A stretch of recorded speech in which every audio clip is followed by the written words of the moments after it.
Let's take a look at this unit grades. This is a tweet from Mike Clay. So the Browns overall are ranked 9th. They are ranked 7th in offense, 13th on defense. And you see the position groups. Wide receiver position group still 1.5. That's below average.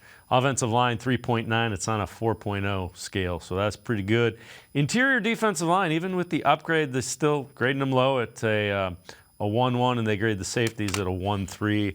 Explains a little bit of that. Let's welcome in Casey Kinnamon from Dog Pound Daily. Casey, I think that's a little low, but I guess I'm a little biased. Well, if you look at that 1.1 for the defensive tackle room, I think that just speaks of they still have work to do in that area. Mm-hmm. I think if you're looking at this team across the board, that would probably be where you'd add the next addition, a startable player to be defensive tackle.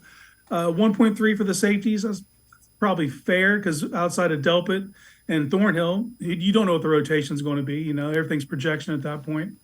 But he got the strengths right. If you look at cornerback, he graded those very high, as well as the offensive line. And those are the two areas that are complete right now that don't need much added to them, if anything.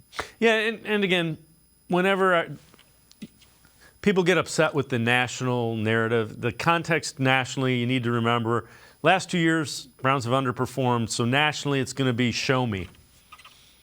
Yeah, it's going to be great on a curve until they do start to show you, you know. And that's what Mike Clay does for a living. He makes prognostications across the league, every player for fantasy. So, you know, if you're just taking that outside context and looking in, you have to wonder, did the Browns do enough at defensive tackle to make that big of a difference? And what does Thornhill matter? You know, these are all projections.